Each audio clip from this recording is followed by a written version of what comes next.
Hello and welcome. Tonight we invite you on a journey into the past, a gentle voyage across the boundaries of history and myth. As you settle into a comfortable position, allow your eyes to grow heavy and your mind to unwind. Feel the weight of the day's concerns gradually melt away.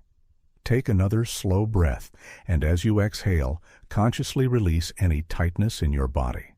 Let your shoulders drop and your jaw soften. Feel whatever is supporting you fully, as if the earth itself cradles you. Your only task now is to listen, to imagine, and to let the gentle flow of words carry you toward rest. In this tranquil story, we will explore the echoes of an ancient civilization, a civilization that mysteriously disappeared in a single night. Our tale unfolds with the softness of a midnight tide, carrying you to distant shores and forgotten times. There will be no sudden surprises here, no jolts or loud alarms, only the steady, soothing current of narrative, guiding you gently toward rest. Imagine the scene as it opens, an old storyteller's voice murmuring beside a crackling hearth, or perhaps the quiet rustle of pages turning in a long-lost manuscript. The atmosphere is hushed and inviting. Outside, the evening is still and warm, a chorus of crickets serenading the twilight. Inside your imagination, a door creaks open to the past. We step through it together, slowly and calmly. Take a long, deep breath. As you exhale, picture any lingering tension dissolving like mist in the morning sun. Feel yourself becoming lighter, your thoughts quieting. The world around you fades, and another world begins to form in its place, the world of our story. It is a world bathed in golden light and shadow, perched at the very edge of memory. Now allow that world to emerge before your mind's eye. See the outline of an ancient city at dusk, its harbor glimmering with the last rays of sunlight. See the gentle waves lapping at stone quays and the silhouettes of distant mountains slumbering under a purple sky. We are about to enter that city, to wander its streets, meet its people, and witness the events of its final day. But do not worry, we will move slowly and softly as though in a dream. You are safe here, cradled by the story's embrace, free to simply listen and imagine. So, whenever you are ready, let us begin our tale. Let go of the present and step with me into a time long ago. We travel now to a place of wonder and tranquility, to the heart of a thriving civilization on the eve of its greatest mystery. The journey will be calm, poetic, and full of gentle discovery. Welcome, dear listener, to the story of the civilization that disappeared in a single night. Our voyage through time and myth starts now. Dawn of the last day morning breaks gently over the ancient city by the sea. Dawn's first light paints the sky in watercolor hues of rose and amber, gradually lifting the veil of night. A calm azure ocean stretches to the horizon, its surface smooth as polished glass in the early stillness. At the edge of the city, waves curl and sigh against a crescent-shaped harbor as they have for millennia, whispering a peaceful greeting to the sun. Far offshore, a lonely isle with a crown of cliffs is outlined in the growing light, one that sailors use as a landmark when approaching this harbor. Overhead, a few wispy clouds are brushed in pink and gold, promising fair weather. One by one, the stars overhead wink out, retreating before the coming day. A hush lingers in the cool air, as if the whole world is holding its breath at this delicate hour. Within the city walls, narrow streets of stone and clay begin to stir. The city, whose true name is now lost to time, slowly awakens from slumber. Low adobe homes and grand marble villas alike catch the first golden rays on their walls. High upon a gentle hill stands a white limestone temple, its pillars crowned with glimmering bronze. In the dawn light, the temple's columns glow softly, and its sacred fires kept burning through the night flicker warmly against the dim sky. The temple's great bronze gong softly chimes to herald daybreak, a sonorous yet soothing note that rolls through the quiet streets. Down by the harbor, fishing boats painted in bright ochre and blue bob lightly on the tide. Fishermen with weathered faces and kind eyes untie hemp ropes and push off from the docks, their oars cutting into the glassy water with hardly a sound. A flock of seabirds takes to the air, their wings catching the morning light as they wheel over the shoreline. The scent of salt and seaweed drifts over the docks, mixing with the faint aroma of hearth fires being rekindled for the day's first meals. As sunlight creeps further inland, it illuminates the market square at the heart of the city. Here, a circle of graceful date palms stands guard, their fronds whispering softly in the gentle breeze. Shopkeepers begin to open wooden shutters and set out baskets of goods. You can almost hear the quiet shuffle of sandals on stone as merchants sweep their thresholds and arrange their wares. Clay jars of olive oil and wine, coils of fragrant spices wrapped in cloth, and heaps of ripe figs and pomegranates are lovingly displayed for the morning's customers.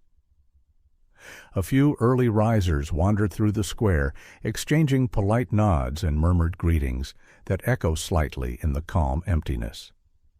This city, prosperous and proud, sits at the crossroads of trade routes, a beacon of culture and peace on the shores of a tranquil sea. Behind its sturdy stone ramparts, generations of artisans, scholars, and sailors have lived rich and contented lives. The inhabitants speak in a musical tongue, their laughter often heard dancing across the water at twilight. They have their own arts and sciences, a script carved into tablets of clay and etched on the pillars of temples. Many travelers from distant lands have come to admire this city libraries of scrolls, its mosaics of lapis and gold, and the wisdom of its priests and sages. On this particular dawn, though, no one in the city knows it, a chapter in their story is about to close. But for now, as the sun climbs a little higher, everything appears as it always has. Gleaming rooftops catch the light, painted murals depicting heroic legends shine anew, and birdsong begins to mingle with the quiet stirring of human activity. In a shaded courtyard near the temple, an elderly scholar in a simple linen robe rolls up a scroll he had been reading by morning's first light. He pauses to gaze at the sunrise, a soft smile on his face, utterly at peace in the routine of another day beginning. From the hills beyond the city, shepherds lead their flocks down dew-laden paths toward grazing fields by the water. Their silhouettes are gentle shapes moving against the green and gold of the landscape. The distant bells around the necks of sheep tinkle in a soothing, rhythmic pattern. In the orchards skirting the city's northern wall, farmers are already at work, plucking oranges and dates, their quiet chatter carried faintly on the breeze. Life unfolds in harmonious balance here, every day much like the last, guided by the rising and setting of the sun and the rhythms of the seasons. As the light grows, the city's architecture reveals itself in full detail. The main avenue, lined with carved stone columns entwined by flowering vines, runs from the harbor all the way up to the Temple Mount. Along this avenue stand statues of revered ancestors and bygone kings, their faces serene and wise, bathed in morning glow. Children with braided hair skip along the edges of the street, chasing one another with carefree giggles, the sound muted and sweet in the morning air. A mother calls them back gently, her voice affectionate and clear as she balances a clay water jug on her hip. They dart past a small roadside shrine where an offering of flowers and honey has been laid to greet the dawn, and beneath a stone archway carved with scenes of sea voyages.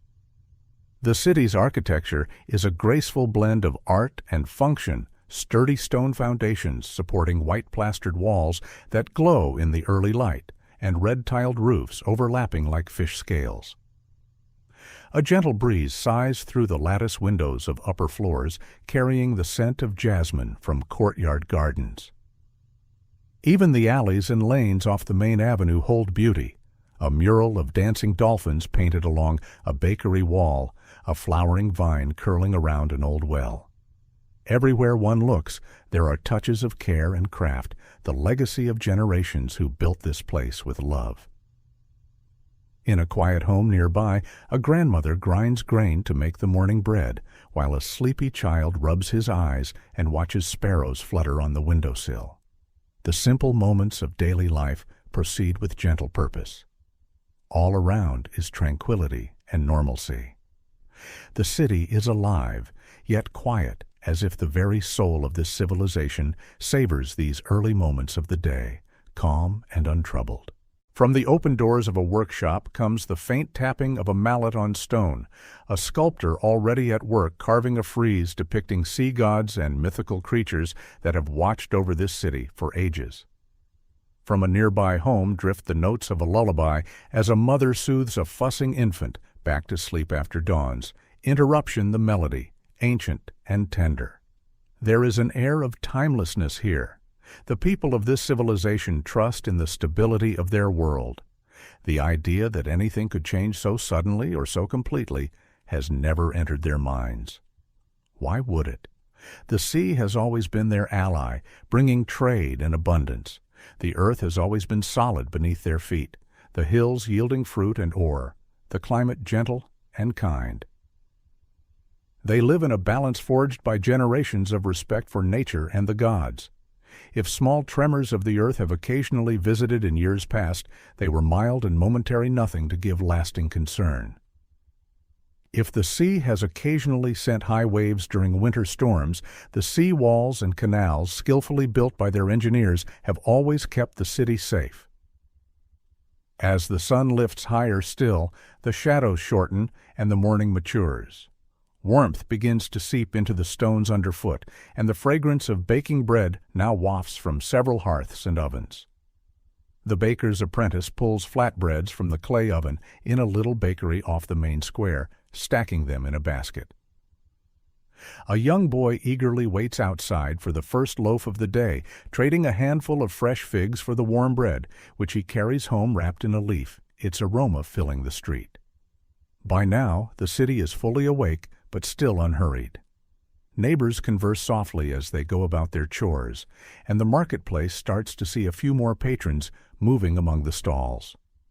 Golden sunlight glints off the harbor's gentle waves, reflecting dancing patterns of light onto the underside of a stone bridge that arches over a canal leading into the city.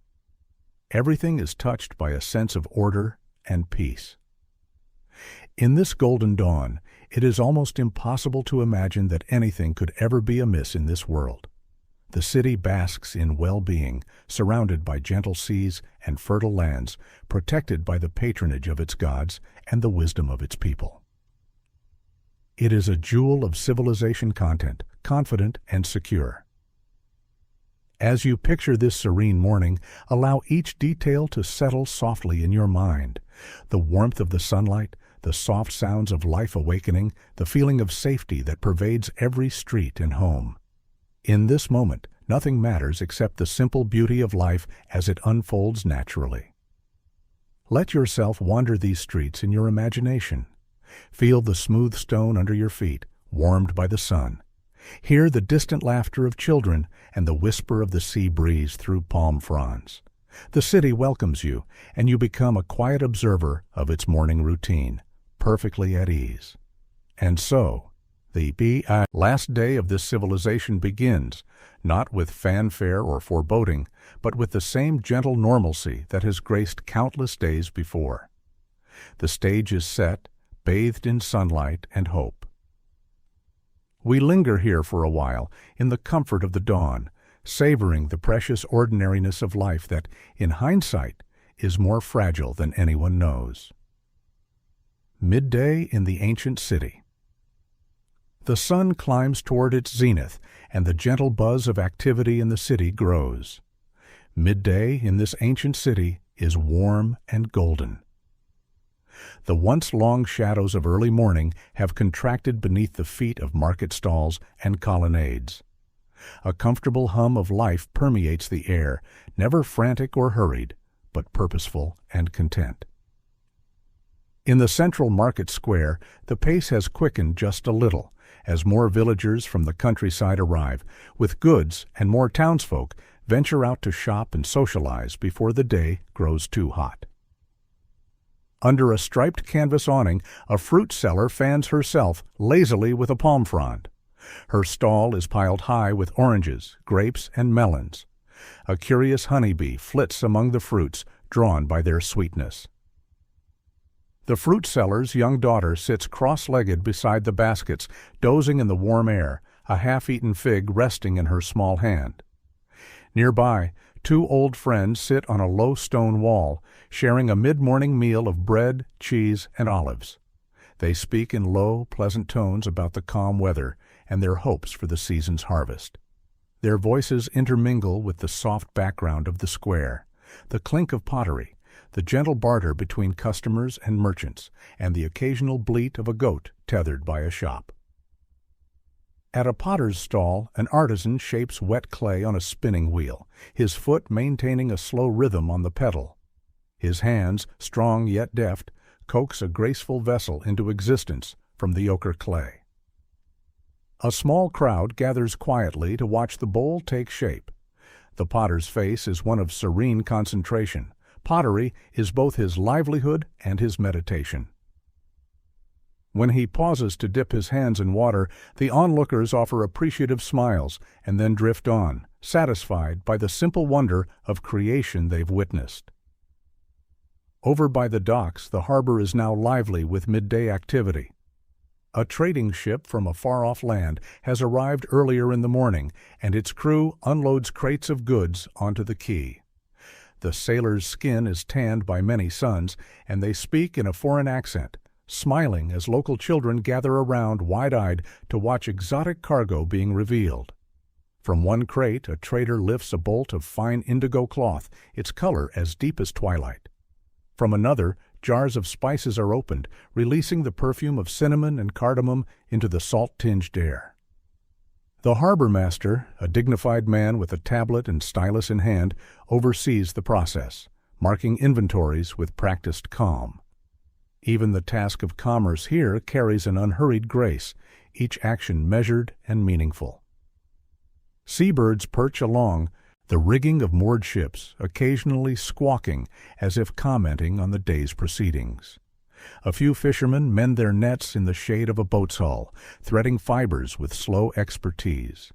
Their movements are repetitive and soothing to observe, like a gentle mantra made visible. Now and then they pause to exchange a joke, quiet laughter punctuating the calls of the gulls. Everything is suffused with light and the salty tang of the sea breeze that picks up as the sun warms the land. In the cooler interior of the city, along a street lined with sycamore and fig trees, there is a school courtyard where children sit on flat woven mats.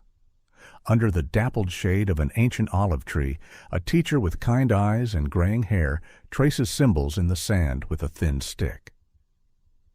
The children watch, rapt and curious, as he tells them of their people's history, stories of brave voyagers who first founded the city, of the gods and goddesses who blessed the island, and of the mysteries of the stars above. The teacher's voice is a melodious drone that rises and falls softly, imparting knowledge while almost lulling the young ones with its rhythm. A few of the smaller children fight off drowsiness in the midday heat, their heads nodding despite their efforts to stay attentive. The teacher smiles and claps gently to regain their focus, then continues, drawing a simple map of constellations and describing how sailors navigate by them on clear nights. The palace of the city's ruler stands not far from this courtyard, a sprawling complex of columned halls and gardens filled with citrus trees and lotus pools. The ruler here is not a distant figure of fear, but a benevolent guardian of his people, often seen walking among them. Today, in the late morning, he sits with his council in an open-air pavilion within the palace grounds. Sunlight filters through a pergola entwined with flowering vines, casting flickering patterns on the marble floor. The council discusses matters of agriculture and trade between sips of cool water flavored with mint. Their conversation is calm and thoughtful, When a debate arises over how best to distribute water for the coming dry season, it is handled with respectful pauses and nods, each person listening as much as speaking. A scribe in the corner quietly notes the decisions on a scroll of papyrus, the quills scratching barely audible. Beyond the palace, the city's main temple stands as the spiritual heart of the civilization. By midday, the temple's facade of white and turquoise stone gleams brilliantly under the sun.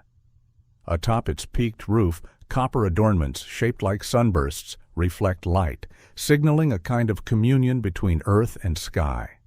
Inside the temple's cool halls, devotees step out of the day's brightness into a soothing dimness. The air is rich with the scent of frankincense and myrrh, resins burning in clay braziers. A shaft of sunlight filters through a high opening, illuminating motes of incense smoke that swirl like otherworldly mist around the statues of the gods. A handful of worshippers kneel or sit on woven mats, offering silent prayers or simply basking in the peace.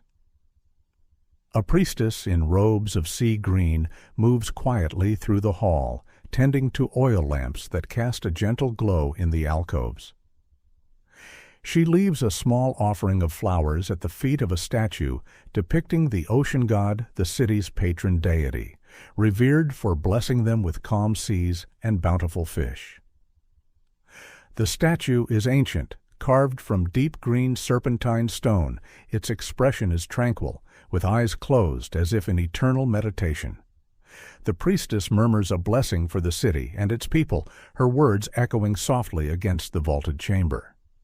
For a brief moment, a faint tremor seems to ripple through the still air, a quiver in the flame of a lamp, or perhaps just a trick of the light. The priestess pauses, the petals in her hand trembling slightly. She looks around and, seeing nothing amiss, continues with her duties, the momentary oddity soon forgotten. Back outside, the slight breeze carries on its way, rustling through the palm leaves and stirring the colorful pennants that hang from balconies in the city. The streets at midday are a tableau of community. A cluster of youths carry baskets of dates to the market, singing an old harvest song in gentle harmony. A pair of carpenters repair a section of wooden roof, their measured hammer taps echoing faintly. An artist sits under an arch, sketching the busy plaza, capturing the play of light and life with charcoal on parchment. In shaded courtyards, families gather for the midday meal. Bowls of lentils and barley, platters of fresh vegetables and grilled fish are shared. Laughter and easy conversation flow like cool water. A grandmother tells a familiar folk tale to her grandchildren as they eat, her voice low and soothing. A tabby cat dozes on a sun-warmed windowsill nearby, flicking an ear at the sound of a distant flute that someone plays to accompany the quiet hours. After the meal, the heat of the day encourages a brief siesta in many households. Once their plates are cleared, some family members roll out reed mats in the shade and lie down. Conversations lull and eyes grow heavy. An elderly grandfather leans against a fig tree, his chin nodding onto his chest in a gentle nap. Little children curl up beside their mothers, lulled by full bellies and the drone of crickets in the bushes. Even a pair of watchdogs at the doorstep decide it's too hot to remain alert. They sprawl on the cool stone tiles, panting softly, ears twitching now and then at a buzzing fly. The whole city seems to exhale in this collective pause. This ritual of rest is well earned and keeps everyone strong for the labors of the afternoon. In one corner of the city, under the eaves of a vine-covered pergola, a group of travelers and locals lounge on cushions, enjoying tea brewed with herbs. They have found camaraderie in the exchange of stories.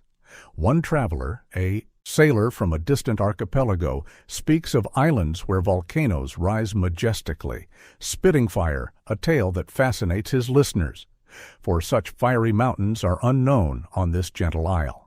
The locals listen with wide eyes, but without fear, for the story seems as fantastical and distant as a dragon in a fairy tale. The sailor laughs and assures them it's true, though rare, and the conversation drifts to other wonders of the world. Above them, the leaves cast dancing shadows on the ground, and the scent of jasmine drapes the scene in sweet perfume. Time moves slowly, like honey dripping from a spoon. Before long, the peak of midday passes. A few clouds gather high in the sky, providing momentary relief from the sun's glare as they float lazily by. In the open-air workshop by the market, the sculptor who began at dawn steps back from his relief carving to wipe his brow and sip water. He admires the progress, a depiction of the sea goddess calming stormy waves with an outstretched hand. The carving's lines are fluid and full of grace, capturing the ethos of this people who have always trusted the sea's benevolence. In a shady workshop near the eastern gate, a blacksmith returns to his forge after a short rest. The ring of his hammer on metal is muffled and rhythmic, almost musical in its steady pattern. Sparks fly in gentle bursts as he shapes a new plow blade, each strike deliberate and unhurried. The blacksmith's young apprentice works the bellows, feeding the coals until they glow orange. Now and then the smith pauses to quench the hot iron in a bucket of water with a soft hiss. Nearby, a couple of farmers who had come to have a tool repaired sit quietly on a bench, sipping cool water as they wait. They chat in low voices about their fields and the promise of a good harvest, the smith's hammering serving as a comforting backdrop. Outside the workshop, the road leads toward the city's gate, which stands open under the afternoon sun. A pair of travelers on horseback depart through it, heading inland to the next town, waving at the guards who lounge in the shade of the gatehouse. The guards wave back good-naturedly, trading a few last pleasantries about the road ahead. It's a typical day with comings and goings, work and rest, all woven seamlessly together under the bright sky. Elsewhere, under a canopy of date palms, an impromptu music session begins as the midday lull continues. A young man plucks a lyre while another keeps a soft beat on a hand drum. The tune is slow and hypnotic, a melody passed down through generations. The notes wander through the warm air like a gentle breeze, drawing smiles from passers-by. A few children settle cross-legged on the ground to listen, their earlier play now set aside for this magical moment. Even a pair of doves perched on a nearby ledge seem to coo along as the music fills the little square. Midday in the city carries a certain dreamlike quality. Activities pause, and a collective sigh of contentment seems to wash over the populace. It is as if the city itself is taking a breath, enjoying the simple fact of its existence. We, as quiet observers, can feel that ease, too. With the sun high and the day bright, there's a sense that this civilization is at its height, confident in its continuity. In these moments, under the kindly sun, it is easy to believe that such days will flow on forever, one into the next, in an endless, gentle loop. Allow yourself to absorb this warm, bright tableau of midday life. Envision the play of light and shadow on white stone walls, the distant glint of the sea beyond the streets, the soothing tapestry of sounds, faint music, soft chatter, the rustle of leaves, and the ever-present hush of waves on the shore. Life in this city is harmonious, like a well-tuned instrument playing a calm melody that lingers in the mind. As the lunch hour passes, some begin to return to their tasks, while others linger in languid repose just a bit longer. There is no strict rush, no urgent clock ticking, only the gentle arc of the sun and the rhythms of nature to guide the day. The civilization continues to thrive in its comfortable pattern, blissfully unaware of any looming fate. For now all is well and bright, and the city basks in the fullness of life at midday. Evening rituals and omens. The sun's fierce glare softens into afternoon gold as the day begins its slow descent toward evening. Late afternoon light slants across the city, casting elongated shadows of palm trees and pillars over the streets. A comfortable drowsiness still hangs in the heat, But there's a subtle change in the air now, a hint of anticipation for the cooler hours of twilight. In the western sky, clouds gather in wispy strands, painted in pale oranges and pinks. The whole city seems to exhale gently as the hottest part of the day eases. People return to their chores refreshed after the midday rest. In the harbor, the foreign trading ship has finished unloading, and the crew now lounges on the docks with local fishermen, exchanging tales and laughter over cups of sweet palm wine. In the marketplace, merchants tally their day's sales as they begin to pack up their stalls. Here and there, someone can be heard humming a familiar evening song, an old melody traditionally sung at dusk to thank the day for its gifts. It's a tune that everyone knows, and snippets of it echo from different corners of the city, as natural as the call of evening birds. As shadows grow longer, families prepare for the evening meal. The aroma of hearty stews and spiced lentils wafts from open doorways. In one household near the city gate, a father tends a small cooking fire, stirring a pot while his children gather around. He points to the horizon where the sky is deepening to a dusty rose and tells them, as he has many times before, how the heavens change their colors as a reminder of the gods' watchful presence. The children listen, gazing wide-eyed at the beauty of the sunset, their imaginations weaving pictures of sky-dwelling deities painting the clouds. In the central square, a little fountain fed by an underground spring provides cool water for passers-by. Its gentle trickle is like music. A group of youths fill ceramic pitchers to bring home, laughing as one splashes his friend, the water catching the golden light in shimmering arcs. The friend squeals in surprise, momentarily breaking the day's quiet, but soon their laughter subsides into the general calm. The fountain's water glitters like liquid copper in the slanting sunlight. On the steps of the temple, the priests and priestesses begin their evening duties. Dressed now in robes of deep blue and gold, symbolizing the coming night and the last rays of the sun, they light bundles of sage and lavender. The herbal smoke drifts through the temple courtyard, purifying the space for sunset prayer. Villagers gather slowly, a serene procession of figures drawn to the spiritual hearth of the city, as they do each evening. Tonight is no different, or so it seems. Elders settle on the stone benches in the temple courtyard, their faces lined with years of sunlight and wisdom. Young children, freshly scrubbed and still damp-haired from a quick dip in the sea, sit cross-legged at their feet. The high priest, an old man with a gentle gaze, raises his hands as the sun kisses the horizon. In a clear but soft voice, he begins the ancient evening chant, thanking the sun for its warmth and bidding it a peaceful rest. The congregation responds in low, melodic unison. Their voices blend with the hush of the wind, wrapping the city in a moment of reverent stillness. As the final notes of the chant fade, the sun slips below the horizon, and a brief hush falls, as if even the earth is acknowledging the transition from day to night. In that pause, a faint tremor passes through the ground, so slight that most dismiss it as imagination or a heavy cart rolling somewhere in the distance. Glass wind chimes hanging in a nearby doorway tinkle softly without a breeze, then fall silent again. A few people exchange curious glances, but the tremor is gone as quickly as it came. In the temple courtyard, the priest smiles reassuringly and attributes the quiver to the mighty ocean god stirring in his undersea palace, perhaps a benign acknowledgment of the prayers. The worshippers nod and smile, accepting this comforting explanation.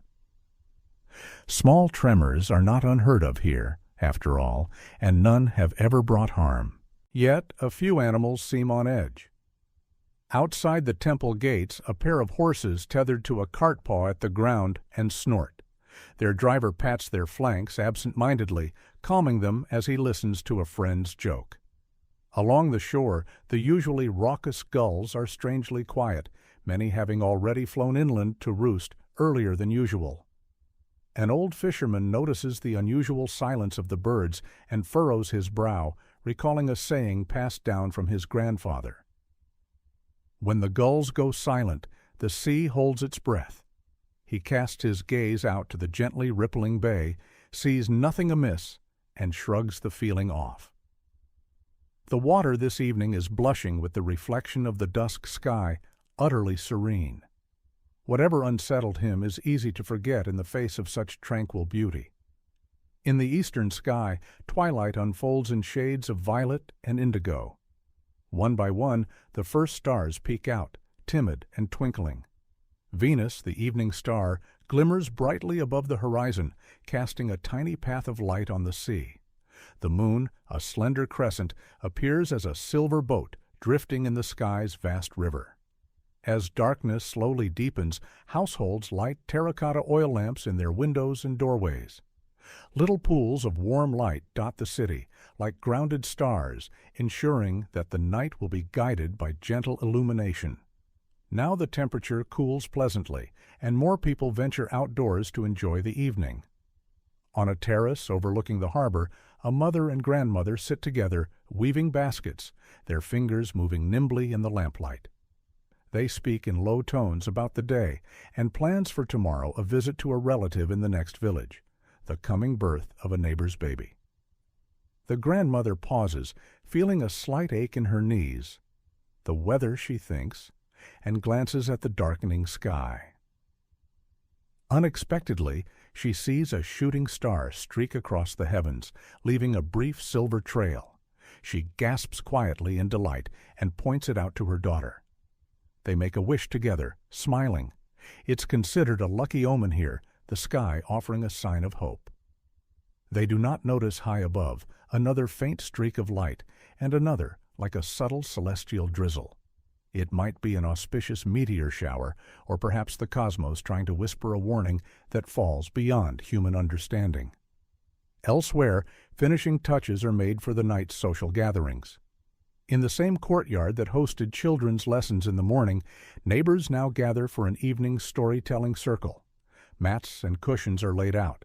At the center, an elder with a lyre begins to pluck a soft tune, while the storyteller, the old scholar we saw at dawn, clears his throat gently. With a twinkle in his eye, he begins to recite an epic tale of the city's founding. His voice rises and falls in a comforting cadence, the listeners mouthing familiar lines in parts.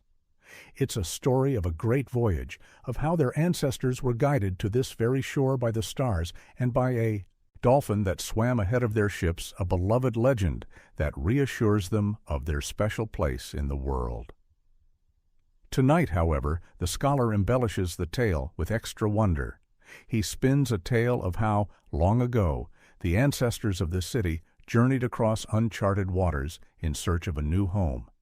In his resonant voice, he describes their long voyage, how they battled tempestuous seas and followed the migration of whales and stars across the night sky. Just when their provisions ran low and hope started to wane, the ocean god, so the story goes, sent them a sign. On a moonlit night, a dolphin radiant with otherworldly light appeared at the prow of the lead ship. The creature's eyes, almost human in their wisdom, seemed to beckon the weary sailors. Trusting this omen, they followed the dolphin. Night after night it guided them, leaping ahead when they strayed, waiting patiently when their sails slackened. One dawn, as rose-colored light spilled over calm waters, the dolphin led them into a sheltered bay ringed by fertile green hills. At this point in the tale, the scholar's voice softens with reverence. He recounts how the voyagers stepped ashore, finding clear streams and abundant fruit trees, a paradise offered by the sea. The dolphin swam in circles at the mouth of the bay, as if joyful, then vanished into the depths once its task was done. Believing they had found favor with the divine, the people founded their city right there, naming it in honor of the ocean god's benevolence. In the story, the first king placed a carved dolphin emblem above the city gate to remind all future generations of how they arrived and whom they must thank.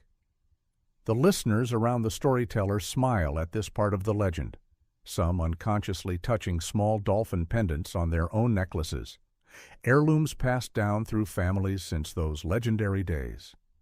The scholar's tale is an old one, oft-told, but it never fails to instill a gentle pride and gratitude in the hearts of the city's people. Some of the younger children yawn and nestle against their mothers, lulled by the voice of the storyteller and the pleasant summer night. Not far from the storytelling circle, in a secluded corner of a moonlit garden, a young couple sits side by side on a low stone wall. They are quiet, holding hands, and listening to the distant lyre and storytelling as if it were meant just for them. The soft glow of a hanging lantern illuminates their faces as they share a few tender whispers. In this gentle hour, their hearts are full. They speak not of any grand plans, only of the simple joy of being together under the stars. One of them plucks a white jasmine blossom from a nearby vine and tucks it behind the other's ear, eliciting a warm smile. In the stillness, they feel time slow down, every moment precious and bathed in starlight. The tragedies and uncertainties of life seem worlds away. In this garden, on this night, there is only the warmth of their companionship and the serene night breeze that carries the perfume of flowers around them. Above the city, the sky has now turned a velvety dark blue. The stars shine in earnest, reflecting in the calm waters of the bay. Lamps and torches flicker along the city's perimeter, atop the walls and at the harbor, not as a defense against anything, but simply to mark the boundaries of their safe haven with light. It's as if the city, like a ship, illuminates its edges to stay oriented in the vast ocean of night. On one of the city's rooftops, a teenager stands quietly, gazing at the heavens. He's learning the constellations from his grandfather, a nightly routine whenever the skies are clear. The old man traces shapes in the air with a steady finger. There is the great fish, and there the winged horse, and there the hunter. The boy follows along, naming each cluster of stars dutifully. But tonight he is distracted. He thinks he felt the rooftop tremble just a moment ago, ever so slightly. His grandfather assures him it was nothing, perhaps just the wind or an old house settling for the night. They resume their stargazing, but the boy's eyes drift down to the streets below, watching the people, the glow of lamplight, the peaceful normalcy of home. For reasons he cannot articulate, he feels an urge to remember this sight deeply, as if to capture it in his heart, the gentle laughter from the storytelling circle, the scent of baked apples wafting from a nearby window, a dog curled up by a doorstep, the temple bells softly ringing the hour. He brushes off the melancholy that briefly touches him. It's just the night making him sentimental, he decides. In the temple, the priests conclude another short prayer, this time to welcome the night. They pour a libation of wine onto the temple steps, an offering to the earth and to any spirits that wander in darkness, asking for protection and peace until dawn. The liquid glistens and darkens the stone, the aroma mingling with the fading incense. All across the city, small rituals are carried out as the stars turn overhead. Some place a sprig of rosemary by their door for good dreams. Some whisper a blessing to their children as they lay them down to sleep. Tonight, these gestures carry the weight of habit and comfort. No one suspects they might be last rites of a sort, quiet benedictions before an unknowable change. And yet, nature offers subtle signals of its own. The gentle breeze that picked up at dusk suddenly falls still, leaving the night air warm and unmoving. The sea, so calm all day, appears almost unnaturally flat under the moonlight, as if holding its breath. There is a pause in the chorus of night creatures. The crickets and tree frogs seem to lull, creating pockets of silence between their songs. These pauses are fleeting and easily missed amid human merriment, but taken together, they paint a tableau of a world waiting. However, in the minds and hearts of the city's people, there is no fear or apprehension, only the ordinary concerns and hopes that close every day. A young woman drawing water from the well hopes her upcoming marriage will be blessed with happiness. A merchant locking up his shop thinks of the repairs hell due tomorrow. The fisherman mending a sail by lamplight on his porch hums a sea shanty, looking forward to the morning's catch. Life is proceeding as it should, with confidence in tomorrow's dawn. The stage of night is set with a deceptive tranquility. If there are omens, they are whispered, never shouted, noticed only by a few, and even then gently brushed aside in favor of warmth and routine. The civilization leans into the night with trust, guided by their rituals and the enduring memory of countless safe nights before. As you breathe in this scene, feel the deep calm that pervades it. The twilight rituals, the familiar comforts of an evening at home, the sense of community under the stars, all of these wrap around the city like a protective cloak. For now, the world is at peace, and our story floats on this calm like a ship on a still sea at dusk. We linger in these moments of twilight, the last the city will know not, with sadness, but with appreciation for their beauty. In the quiet, night falls completely, and the city glows softly with its lamps, an island of light in the darkness. The hours ahead are uncharted, but right now, suspended in the gentle embrace of evening, everything feels eternal. Midnight approaches.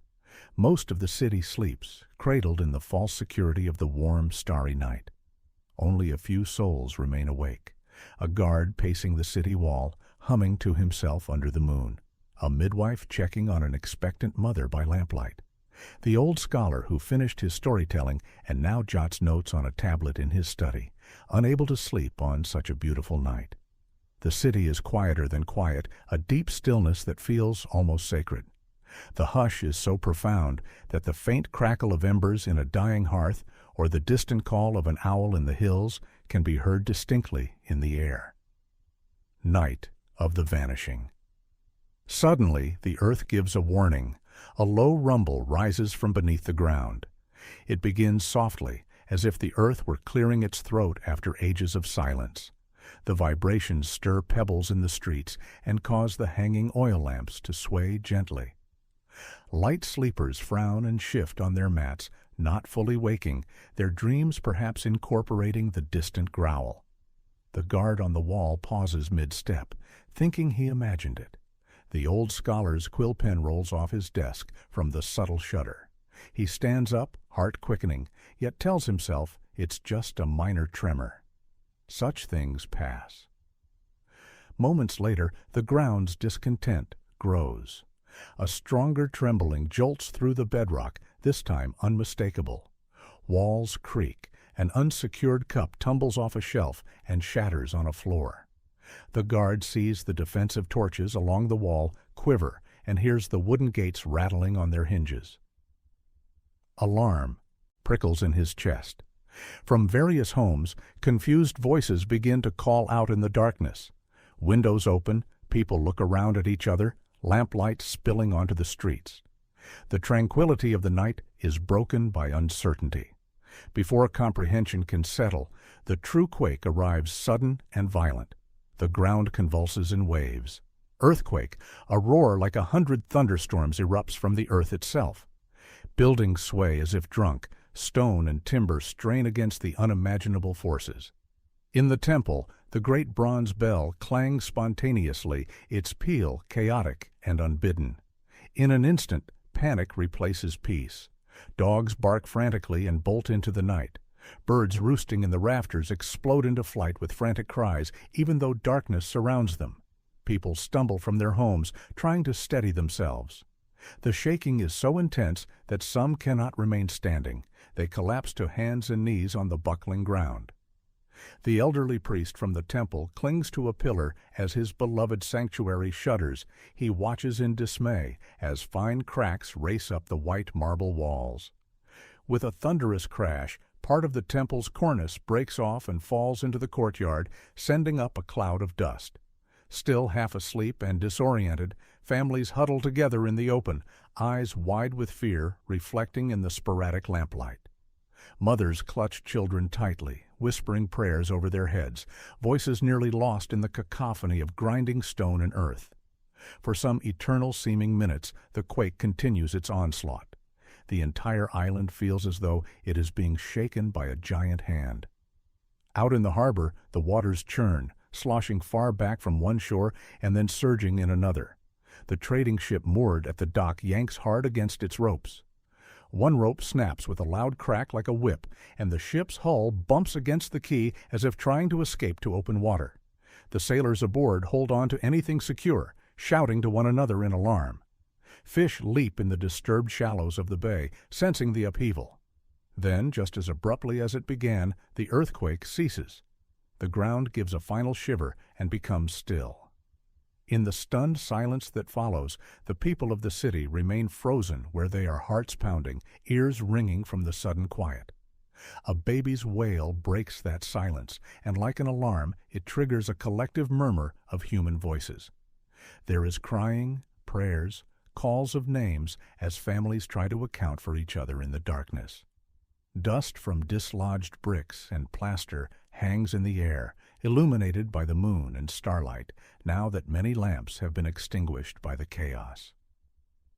The old scholar who managed to flee his crumbling study moments before the roof tiles slid off finds himself standing in the street barefoot, clutching his clay tablet to his chest. He cannot remember how he got there. Around him, neighbors are emerging, some with torches. Their faces are ashen, but they are alive. The scholar's heart lifts for a moment as he sees most of the structures still stand, albeit damaged. The city has weathered earthquakes in the past and survived. Perhaps this is the worst of it, a frightening night that will nonetheless become a tale of endurance come morning. People begin to comfort one another. A few brave souls joke nervously about the rude awakening. The high priest, coughing from the dust, invites everyone to gather in the temple courtyard. It is open and perhaps safer than indoors, and they can all be together. Slowly, a crowd assembles there under the open sky, clad in hastily donned cloaks and carrying children, pets, and whatever precious items they snatched up in panic. They light new torches, and the flames illuminate a scene of wary relief. There are injuries, a few cuts, a twisted ankle, but miraculously no one appears gravely hurt. The city still stands. A collective sigh, ragged and tentative, rises from the group. But the night's ordeal is not over. Far out to sea, beyond the sight of any human in the city, the earthquake has unleashed something deep beneath the ocean's surface. The sea, which a short while ago was eerily calm, now behaves strangely. The water along the shoreline begins to retreat, pulling back from the beaches and harbor with a gurgling hiss. Fishermen notice first some cry out in confusion as their boats, still at anchor, suddenly tilt on the wet sand. The harbor empties unnaturally, leaving flopping fish and quivering seaweed on the exposed seabed where moments before there was water. The dark line of the retreating ocean can be seen under the moonlight as it pulls further and further away, as if the sea itself were recoiling in fear. A few people in the temple courtyard turn their heads at the new sound from the direction of the bay, a deep sucking rush. Murmurs spread. Why has the ocean withdrawn? The old fisherman, the one who earlier recalled the omen of silent gulls, feels a chill crawl up his spine. He remembers now another line his grandfather told him in childhood, one he never truly understood until this instant. When the sea draws back, it gathers wrath. TheCollector.com. He hears a distant roar and knows with dreadful certainty what is coming. His warning shout barely leaves his lips when, in the distance under the moonlight, he sees it, a towering wall of water rising where the horizon once was, racing toward the shore with impossible speed. The tsunami strikes with little further warning. The first wave is a foaming wall taller than the city's walls. It crashes into the harbor with a thunderous boom, snapping the masts of ships like twigs and pulverizing the docks in an instant. The water, charged with incredible force, surges up the streets that lead from the harbor, carrying boats, debris, and a churning mass of seawater into the heart of the city. A great cry goes up, a mix of terror, prayer, and the raw sound of nature's fury. Those gathered in the temple courtyard have only moments to react. Some climb onto the temple steps or cling to its columns. Others grab children and run instinctively towards higher ground or sturdier structures. The high priest extends his arms as if to shield his flock by sheer will, shouting a final prayer to the ocean god, begging for mercy. The water crashes through the city's perimeter, sluicing around buildings with fierce intent. In the market square, stalls are swept away in an instant, clay pots and produce swirling together in the muddy torrent. Houses that withstood the quake now yield to the flood. Wooden doors burst inward under the pressure, and walls of weaker buildings collapse. Streets that were moments ago filled with people now become rivers, illuminated by the ghostly light of the moon. The ocean's roar is nearly deafening, punctuated by the splintering of wood and the clanging of loose metal. In the chaos, there is surprisingly little human scream. It is as though the sheer scale of the disaster has stolen voices from throats. Shock and awe paralyze many in silent horror. A few shout names of loved ones or calls to run, but these cries are quickly drowned by the deluge or cut short as the waves sweep over them. The first wave recedes, but it is only the beginning. Another follows, and another. Each wave looms out of the darkness, relentless. They thunder ashore and rush through the city's avenues, scouring everything in their path. The proud limestone temple on the hill, beacon of faith for generations, is battered by water on all sides. By the second great wave, its foundation undermined, the temple tilts and then surrenders, the front facade collapsing inward with a sound like the grinding of giants' teeth. The colossal bronze statue of the ocean god, which stood at the temple entrance holding a trident, is wrenched from its plinth and carried away on the foaming current, disappearing into the night. High above, the moon and stars continue to shine impartially on the devastation, their tranquil light almost mocking the turmoil below. The sky itself remains calm and clear, as if detached from the fate of the city. In that cold light, one could see the outlines of the waves as they spread beyond the city, flooding the low-lying plains and orchards, uprooting ancient olive trees, and sweeping herds of goats and sheep from their pens. From a distance, for those who might have been watching from the surrounding hills or a ship at sea, the city's lights, which moments ago twinkled like a constellation on land, flicker out one by one, submerged beneath an ever-rising tide. In the span of minutes, the impossible has happened.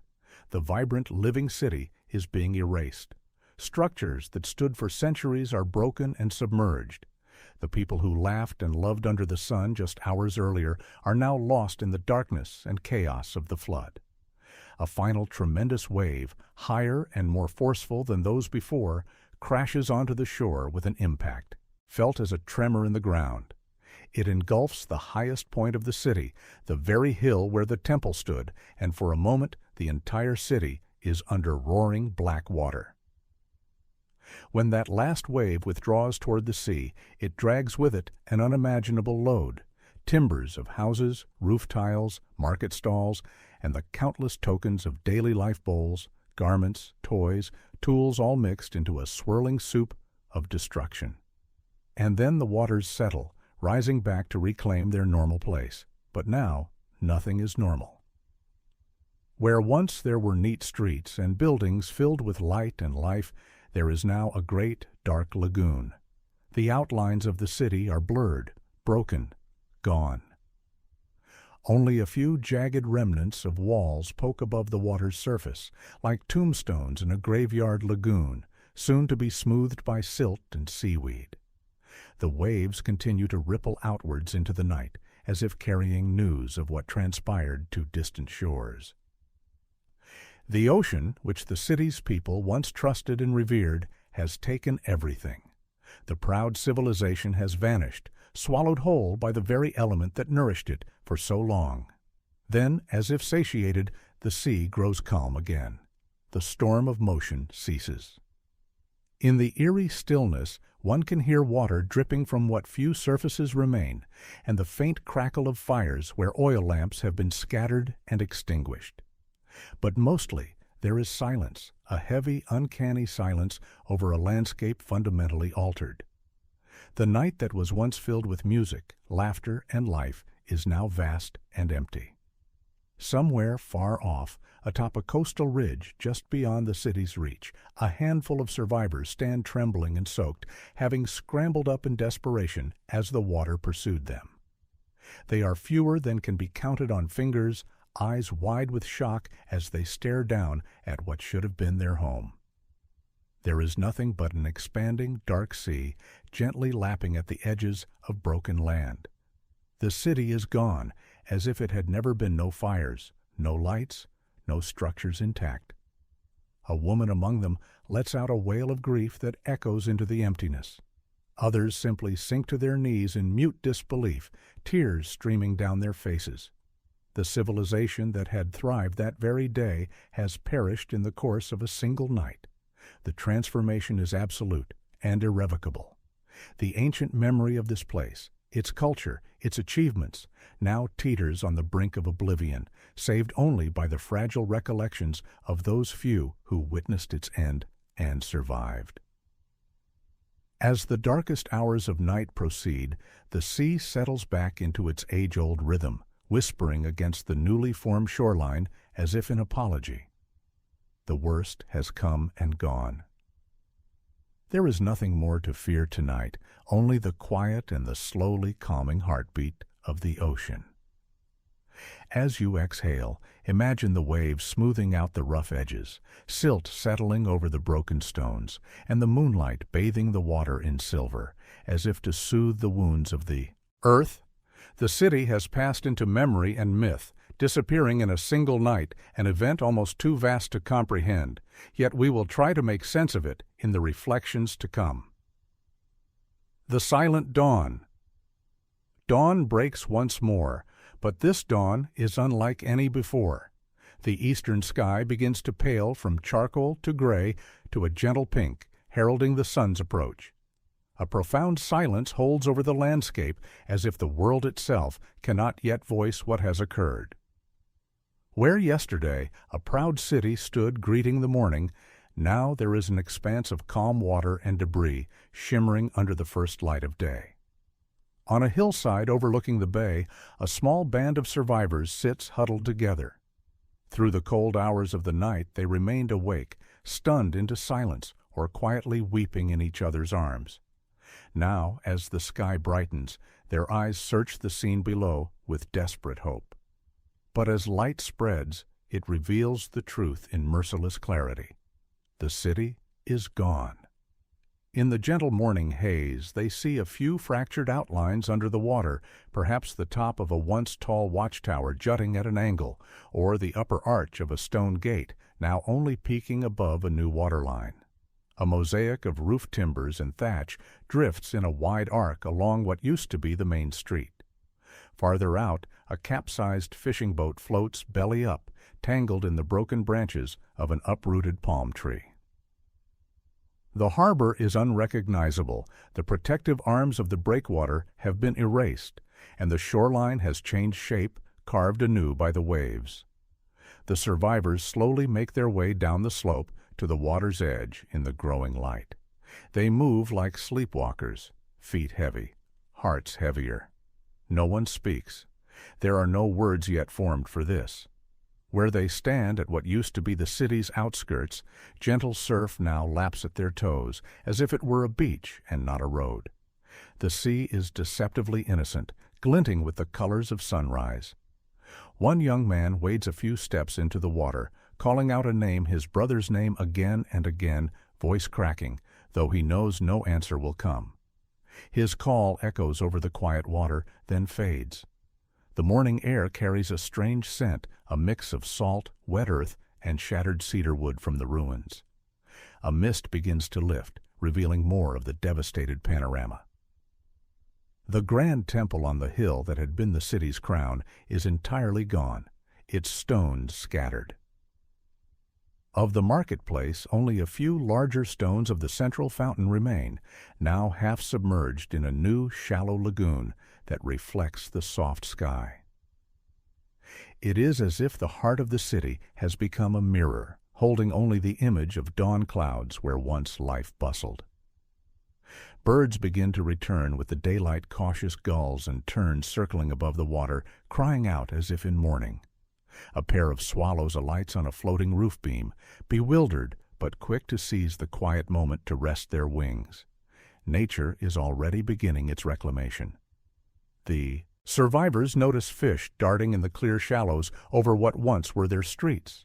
Small, silvery shapes flicker through the broken columns and toppled statues now carpeted with sand. In the distance, on the far side of the bay, a dolphin breaks the surface, its dorsal fin cutting silently through the calm water.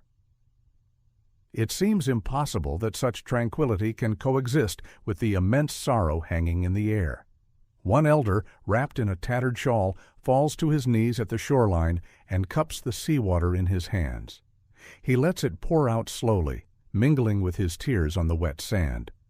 Perhaps he is performing a final rite, or simply grappling with the enormity of what the ocean has taken.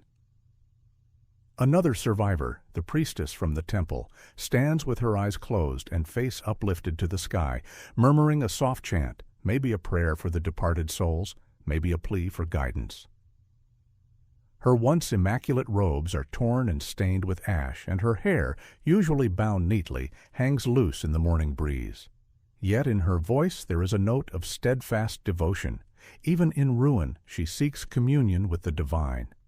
As the sun's rim peeks over the horizon, rays of light spread across the water. They reveal more clearly the extent of the flood's reach. Pools of water glisten in every low hollow. Where the city's inland gate stood, now a waterfall pours through the river that once ran near the city, has changed course, carving through the broken walls and flowing into the newly formed bay. The survivors realize that their homeland is now irrevocably changed, the geography redrawn in a single night. The fields that lay beyond the city are littered with debris. Here a cooking pot, wedged in the fork of a tree. There a torn tapestry flapping on a bush. A lone goat, somehow spared and now stranded on a knoll, bleats plaintively and is soon found and gently led by one of the shepherds who survived. Slowly the small group begins to gather anything that might be useful. They retrieve a half-buried basket with a few bruised fruits, a driftwood plank that can serve as a crutch for an injured man's leg, a cloak carried up by the waves and left on the branch of a tree like a final gift. They move through the surreal morning with mechanical purpose, grief pushed aside by the basic need to survive these first hours. But every now and then, one will stop and stare out over the water, eyes distant, as if expecting the city to magically reappear with the morning light, as if it were all a dream. The reality settles in by degrees. They gather and embrace, forming a circle on a dry patch of ground. No one explicitly leads, but together they begin to hum a low, sorrowful melody, the same evening tune many had hummed only hours ago before the quake. It wavers with emotion, but the act of singing steadies them. They sing for their lost city, for friends and family who are now gone, and for the courage to face whatever comes next. The melody drifts over the quiet water, a gentle lament that has no ears to hear it except the ruins and the gods. In that moment, the city as it was lives one more time in their hearts.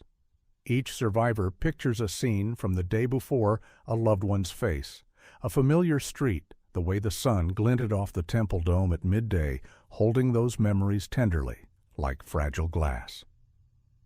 They know that beyond this handful of people, no one else may ever know what life here was like. It will be their duty to remember and to tell the story. Before thoughts of the future intrude, they make one small gesture to honor all that was lost.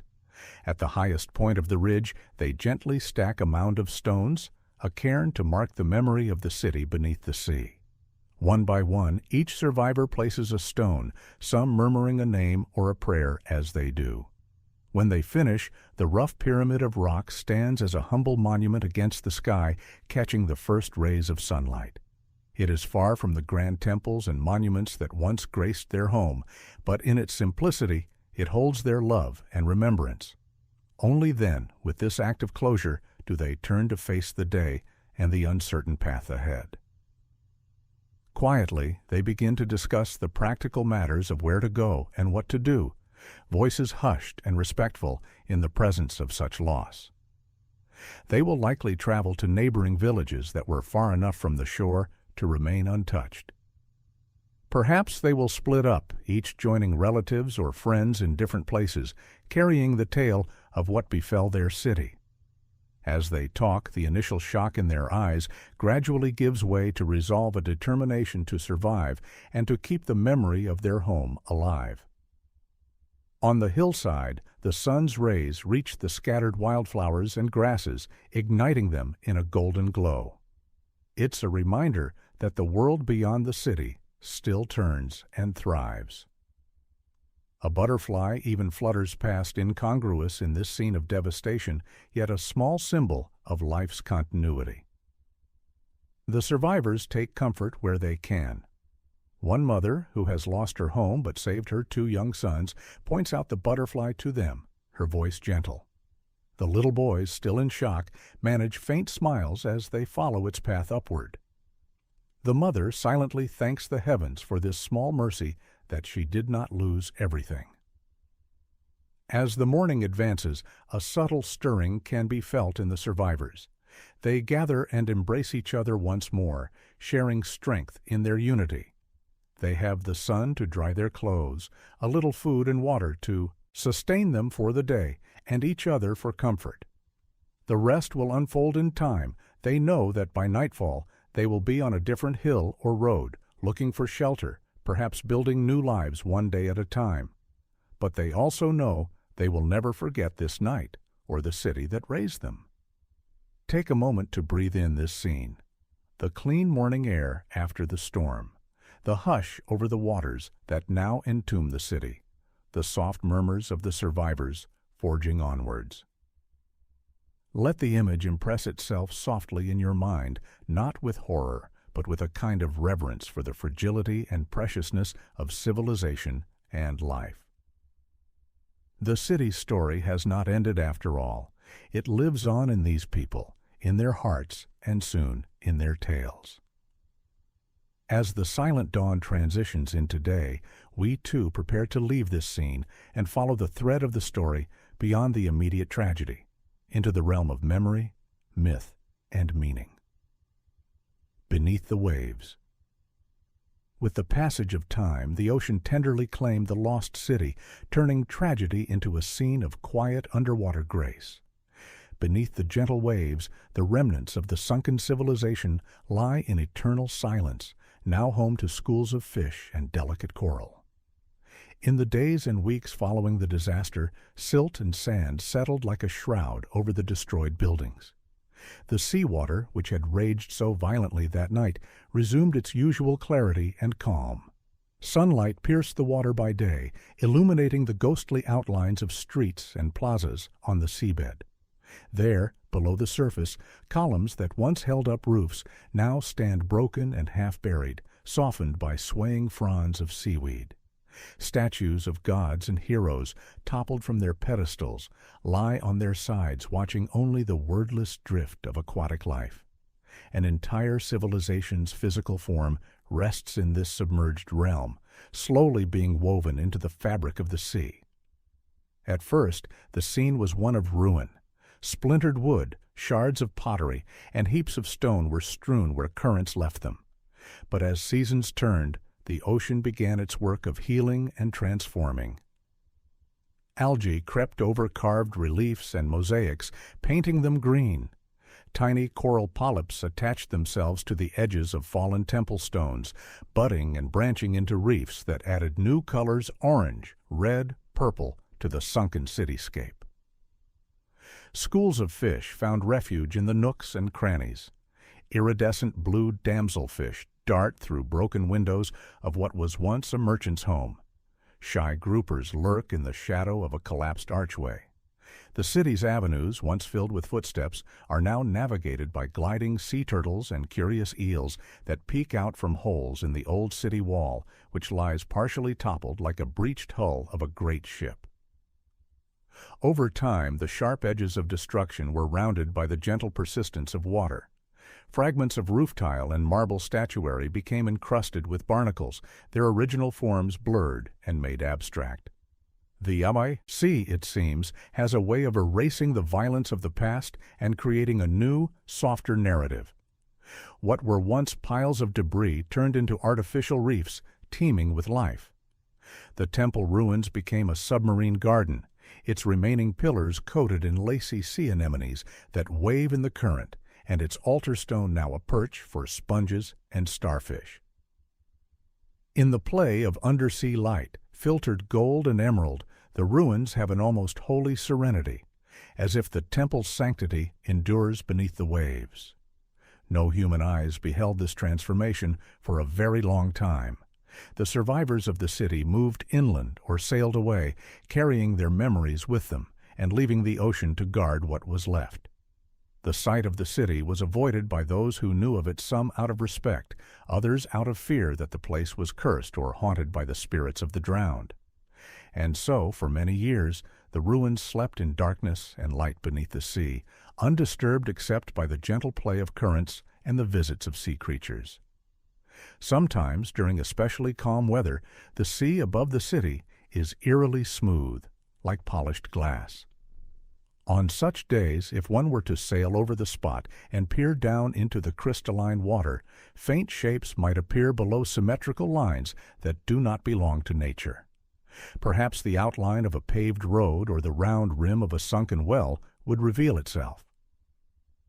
There are old mariners' tales of fishermen who, in generations after, anchored in the bay on a still day and looked overboard to see, with astonishment, the image of a drowned city glimmering beneath their boats.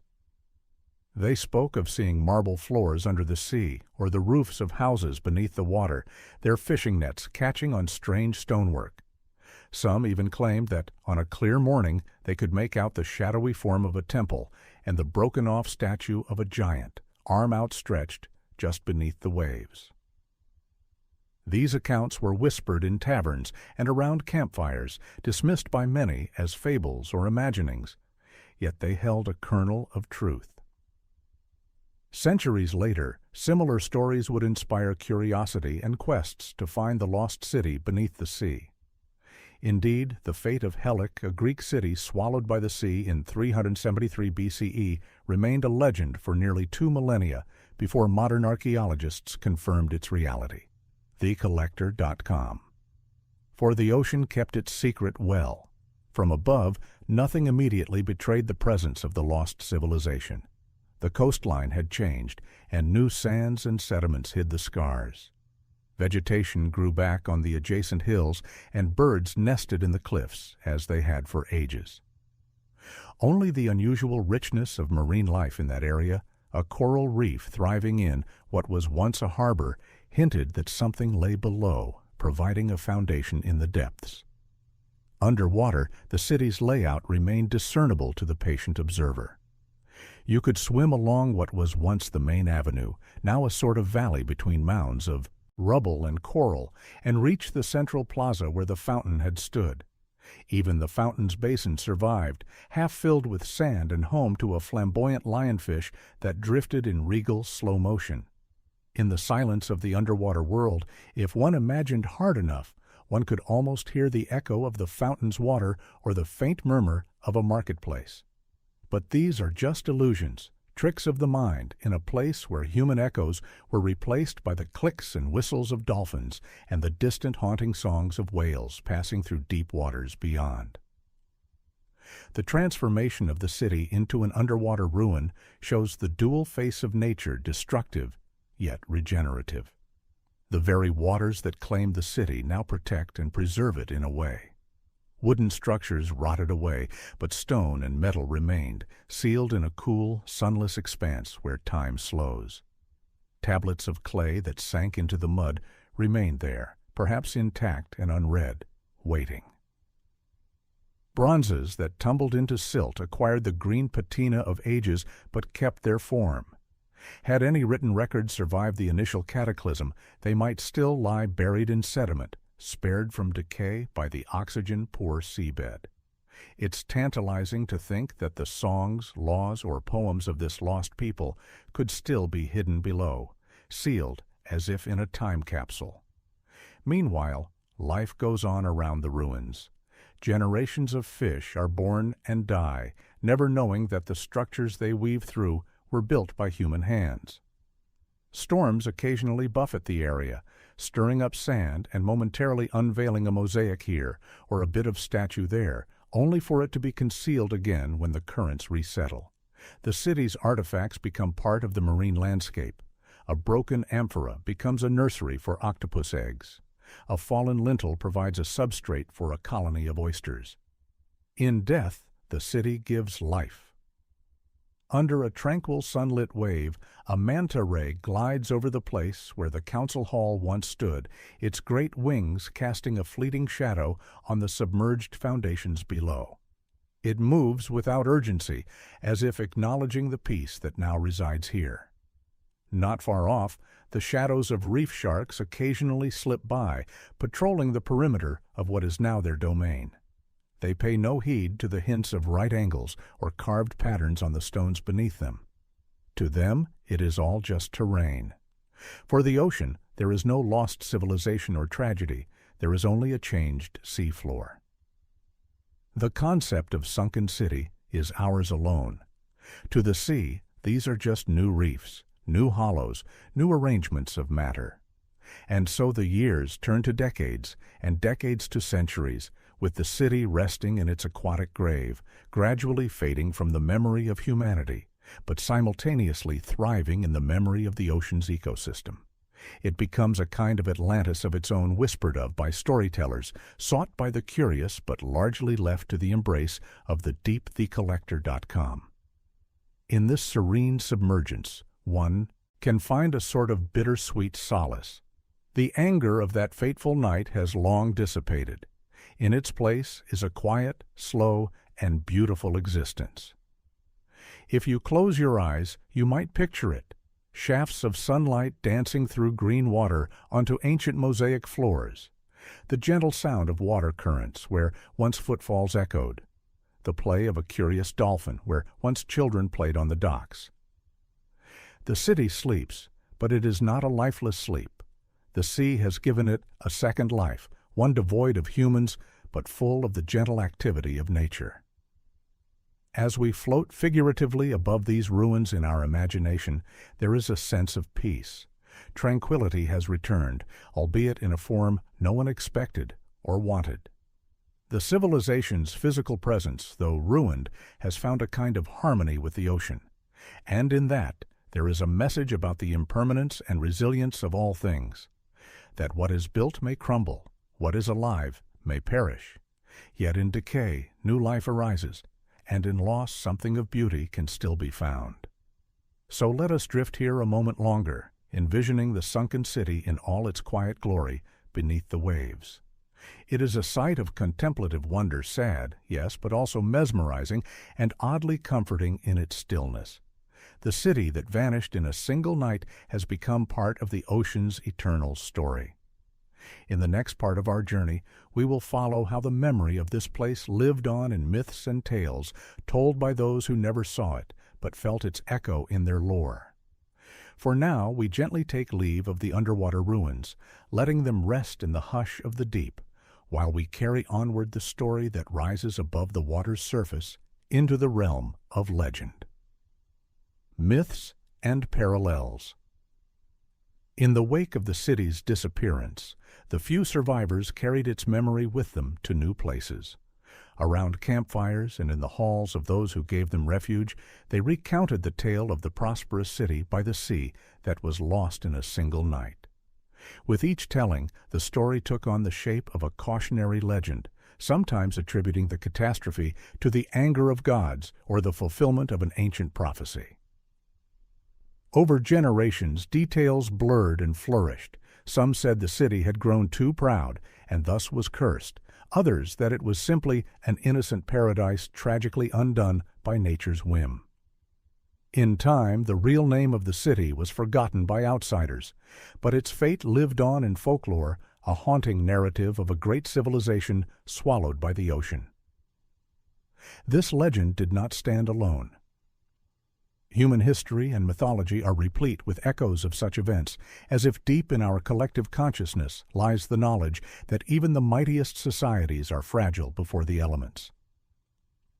The story of a city or land vanishing overnight appears across cultures and ages, linking our imaginations to the rise and fall of distant worlds.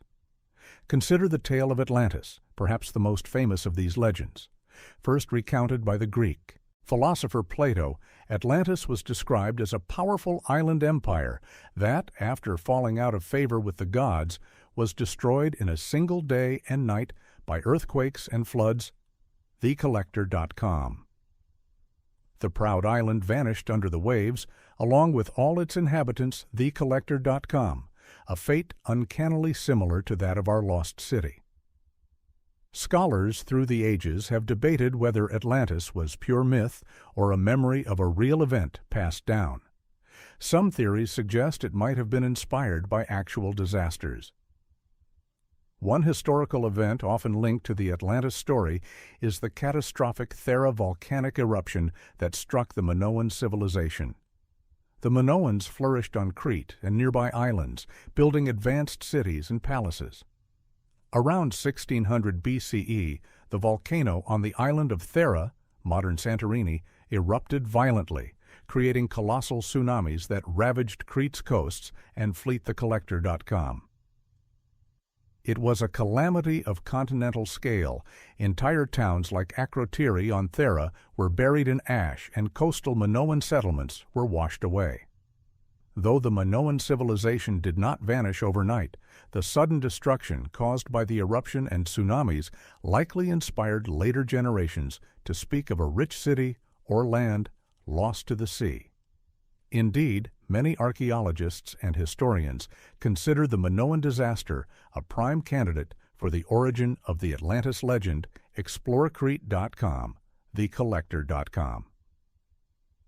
In that light, our story of a vanished city is one thread in a tapestry of memory that might include the Minoans, a real people whose downfall gave birth to enduring myth. The Greeks themselves experienced a tragedy strikingly close to our narrative in 373 BCE, when the prosperous coastal city of Helike was obliterated. Helike, situated on the shores of Achaia, was reportedly swallowed by an earthquake and the sea in one winter's night. TheCollector.com. Historical accounts describe how the earth shook and the city sank, with the sea rushing in to cover what remained. TheCollector.com. Like our lost civilization, Helike disappeared almost without a trace.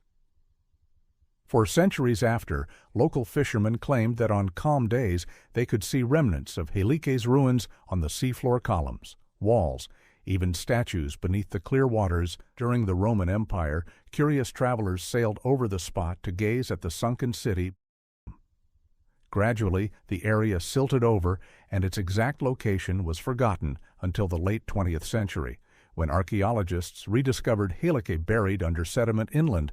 Helike's story offers a real-world parallel to our tale. A bustling city there one day, gone the next, living on only in stories and later in scientific memory. In the Celtic traditions of Western Europe, there are haunting legends like that of Lyonesse, a fabled land said to have stretched between Cornwall and the Isles of Scilly. According to lore, Lyonesse was a verdant country with fair towns and over 100 churches.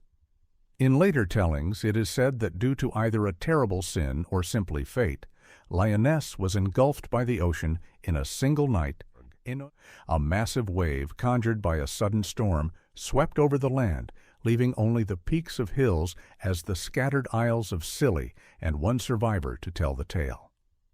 To this day, some Cornish fishermen claim that on quiet nights they can hear the bells of Lyonesse's churches ringing softly from beneath the waves. While regarded as myth, this story resonates deeply with the theme of our story, a beautiful, thriving land extinguished overnight by the sea's fury. Another similar Breton legend is that of the city of Wise. This mythical city in Brittany was said to be protected by a seawall and bronze gates. According to lore, the king's daughter, beguiled by a demon lover, stole the key to the floodgates and opened them during a high tide. The ocean rushed in, and Yas was swallowed by the waves before the king's eyes. Like our lost city, Yas was a place of wonder and culture until a single act, or a single night's tempest, in some versions, unleashed catastrophe. And like Lyonesse, it's said that the church bells of Yas can sometimes be heard ringing from beneath the waters of Douarnenez Bay. Moving from ocean to desert, even the sands hold tales of sudden disappearance. In Arabian lore, there is the legend of Iram of the Pillars, a city mentioned in the Quran. Iram was fabled to be a city of unparalleled splendor, with lofty pillars and great riches. But its people turned away from righteousness. According to later tales, the people of Iram became arrogant and wicked, so Allah sent a punishment, a ferocious wind that blew for 7 nights and 8 days, or a sandstorm that raged without end. The once great city was buried beneath the dunes, lost forever. Iram earned the nickname Atlantis of the Sands, another civilization wiped out, though this time by desert rather than sea. For centuries, Bedouins traversing the empty quarter whispered of a cursed city entombed in the sands. In the 1990s, archaeologists uncovered a site in Oman that some identify with Iram, also known as Ubar evidence that sometimes myths of vanished cities have a kernel of truth. The parallels with our story are poignant. Whether drowned in water or in sand, the idea of a community obliterated by nature's wrath recurs across human storytelling. Indeed, nearly every culture has some story of a great flood or lost land. The ancient Mesopotamians recorded a deluge in the Epic of Gilgamesh. The Hebrew Bible speaks of Noah's Ark surviving a world-covering flood. Indian traditions tell of Manu warned by a fish about a flood that would drown the world. Indigenous peoples from the Pacific to the Americas recount tales of islands or valleys inundated by rising waters.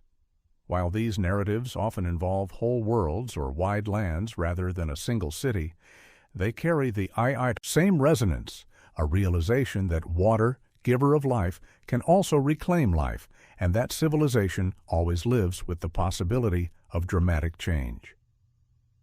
Such myths and histories share common threads beyond the dramatic nature of the events. Often they are tinged with moral lessons, warnings against hubris, against offending the gods or neglecting the balance of nature. Atlantis was a moral fable about prideful empire. Lyonesse and Yas, reminders of human fragility before nature. Iram, a lesson in piety and humility. In our narrative, we did not assign blame or moral failing to the lost civilization. Their demise seemed cruelly random. Yet, as people processed the trauma, they naturally sought meaning. The survivors and later generations might have woven moral fabric into the story, saying the city fell because the signs of danger, perhaps the subtle omens we noted, the restless animals, the eerie stillness, went unheeded, or because prosperity gave way to complacency. It is a way to cope, to impose order on chaos. If a cause can be named, perhaps future tragedies can be averted. Beyond morals, these stories evoke a profound sense of wonder and melancholy that has inspired art, literature, and exploration. They remind us that so much of our past lies, hidden some beneath oceans, some under earth and ice, and some only in the memories of descendants.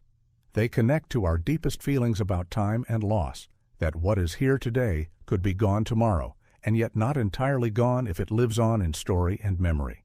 They also stoke our curiosity, the desire to know what came before, and to piece together the truths behind the legends. Perhaps someone hearing the survivor's tale of our lost city many years later felt the same inspiration that led Schliemann to seek Troy or Howard Carter to persist in searching for Tutankhamun's tomb. The mystery beckons each generation anew. In a way, all these parallels, Atlantis, Helike, Lyonesse, Yas, Iram, and many lesser-known tales of submerged villages or sunken realms, form a constellation of human experience. Each is like a star in the sky of myth, and our lost city is among them. They speak to a universal realization that the line between reality and myth can blur when faced with events so astonishing and sorrowful. One generation's reality, a city sinking in the sea, can become the next generation's legend, doubted by some, believed by others, but never entirely forgotten. And so the civilization that disappeared in a single night did not vanish utterly in the way a stone sinks and is forgotten. Its story sent ripples through time, just as the physical event sent ripples through the ocean. It lived on, indirectly perhaps, encouraging voyages and questions. Might intrepid souls one day dive beneath those waves to seek evidence of its streets and temples? Indeed, our own modern fascination with finding lost cities drives researchers and adventurers to scan satellite images, sonar map seafloors, and dive into sunken ruins. Every discovery of an ancient submerged site, whether off the coast of Egypt in the North Sea or under a drowning delta in India, reignites that spark of awe first kindled by these timeless accounts. We realize that what befell one city could befall others. Entire civilizations have risen and fallen, some rather abruptly. The Indus Valley cities, for example, declined, though not overnight, and were lost to memory until rediscovered. Great Mesoamerican cities were swallowed by jungle after their people abandoned them, becoming the stuff of rumor until explorers hacked through vines to find them again. While these were not sudden cataclysms like our story, they reinforced the humbling truth that change, even collapse, is an integral part of history. Our lost city's tale thus joins a chorus of voices from the past. In the stillness of night, anywhere in the world, if you listen carefully, you might imagine you hear them. Echoes of drowned Halik, whispers of Atlantis, the sigh of the wind over Iram's dunes, or the phantom bells of Lyonesse. They all say, "We were here, we lived, we built and loved and believed. And then, one night, we were gone." It's a haunting refrain, but not one without light, for these echoes have guided us to wisdom, teaching respect for nature's power, urging us to cherish our days, and inspiring us to remember. Finally, these parallels highlight the role of the storyteller, the one who keeps the echo alive. From ancient bards to medieval chroniclers to modern historians and dreamers, people have kept these stories alight like candles in the dark. In listening to them, we become part of the chain of memory. We pay homage to all lost cities and civilizations by learning from their fates and by simply not letting their stories slip into oblivion.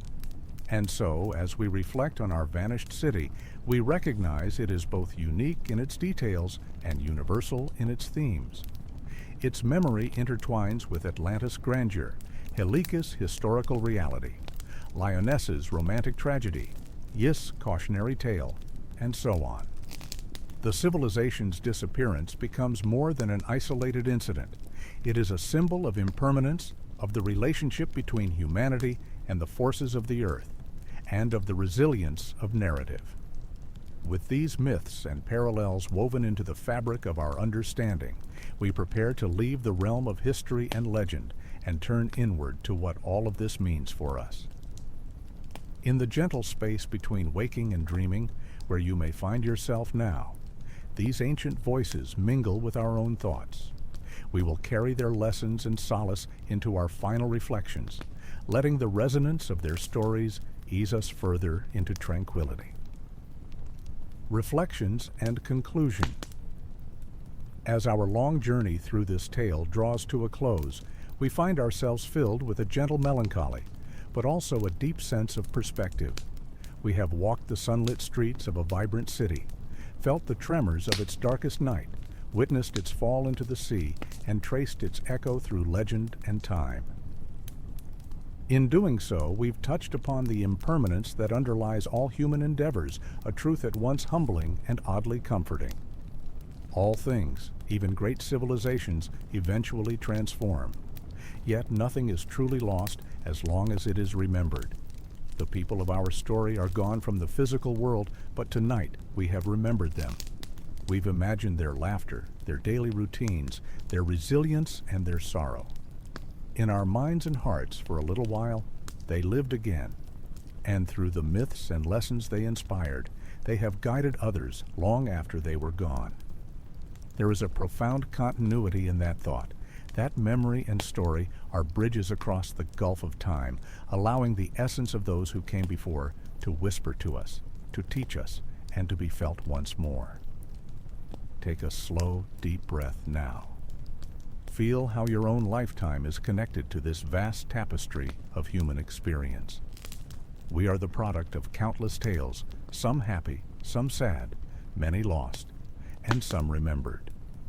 Our own lives, with their triumphs and trials, are the living continuations of all that came before. Just as we hold the memory of this lost civilization tonight, someone in the far future may hold the memory of ours. And in that continuum, there is a sense of meaning and solace. We inherit not only the earth from our ancestors, but also their stories, their wisdom, their warnings, and their dreams. Lying here now, perhaps with eyes closed or closing, you might picture the world as it sleeps. Imagine how, right now, other people across the globe might be telling old stories by lamplight or drifting into their own dreams, filled with fragments of the past. We are united in this nightly ritual of storytelling and sleeping, just as we are united in the arcs of history. It reminds us that we are never truly alone. We carry within us the voices of innumerable ancestors and share an unspoken bond with all others who listen to stories in the dark. The tale of the civilization that disappeared in a single night is ultimately a meditation on cherishing the present and respecting the delicate balance of life. It encourages us to marvel at our cities, our families, our daily routines, all the seemingly permanent things, and to understand how precious and transient they can be. This awareness doesn't have to bring anxiety. Rather, it can bring a peaceful appreciation. Knowing that moments are fleeting can make them sweeter, and knowing that loss is part of life can make us gentler and more compassionate beings. Now, as you lie here, feel the weight of your body sinking comfortably into your bed. Feel the steadiness of the earth beneath you, solid, supporting you. Now, gently bring your attention to your feet.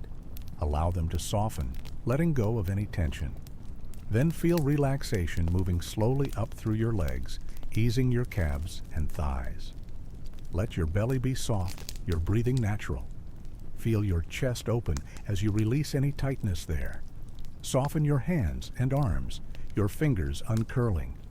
Let your shoulders drop away from your ears, your neck lengthening. Finally, release your jaw and smooth your forehead as if a cool, gentle hand has passed over your face. Your whole body is now in a state of comfort, warm and at ease. The world is calm at this late hour. Outside, perhaps the night wind murmurs softly, or the hush of a sleeping house surrounds you. These quiet sensations anchor you safely in the present, even as your mind has voyaged through distant times. Let any remaining tension in your muscles melt away, following the path of your breath out into the darkness. You have traveled far in this story, and it's okay to let go now, to release the imagery and words and allow yourself to slip fully into rest. The ancient city we visited has gently sunk back into the sea of our imagination, where it will rest until someone else calls it forth in a story. We, the travelers, can return from the past with a lighter heart. We carry with us a greater sense of the ebb and flow of time, and an appreciation for the simple fact of being alive, here and now. Feel gratitude for your own shelter, your own city, be it a room, a home, or the community around you. Unlike the people of our tale, you are safe this night, and you can surrender to sleep, knowing that you are watched over by the enduring rhythms of the world. The sun will rise tomorrow, bringing a new day filled with opportunities to live and love, and perhaps to share stories of your own. For now, the night is deep and gentle. In your mind's eye, envision calm waters where the lost city lies peacefully. The moonlight dances on the surface, and somewhere below, ancient ruins dream in silence. They are not troubled anymore, and neither should you be. All is at peace. The dramas of the day have subsided. Any worries or fears can be set adrift, carried far away on those imaginary waves. Allow your breathing to become soft and slow. With each inhale, draw in serenity. With each exhale, release any lingering thoughts. If any images from our story still flicker in your mind, perhaps the golden city at dawn, or the starlit ocean, let them gently fade like stars dissolving at daybreak. In their place comes a velvety darkness, a cocoon of safety and rest. You have done enough for today. There is nothing more you need to hold on to, nothing more to do or seek. Just be here in this quiet moment, and trust that sleep will carry you where you need to go. As you drift off, think of the continuity we spoke of that, in a way, as you sleep, you join the great lineage of dreamers spanning back to the very first humans. Under the same sky, separated by time but united in this one essential act of renewal, we all find peace in slumber. The lost civilization in our tale once had their nights of rest and dreams, just as we do. Though their days ended, the cycle of life continued, and in some form, their dreams live on. Tonight, their story became a gentle part of your dreams. Rest now, dear listener. Let the stillness of the midnight sea soothe you, the wisdom of ages reassure you, and the promise of dawn comfort you. The world around you is quiet and good. You are cradled by the same forces that make the sun rise, the tides flow, and the seasons turn. In this vast, wondrous universe, you can let yourself be small and cared for, just like a child of the cosmos. Thank you for journeying with me through this story. May your sleep be deep and healing, and your dreams imbued with wonder and tranquility. As the final words of this tale settle over you like a soft blanket, you can let yourself float into a restful slumber. Good night and sweet dreams. The civilization that disappeared in a single night will linger softly in story, and you, safe in your bed, can drift peacefully into the night's gentle embrace.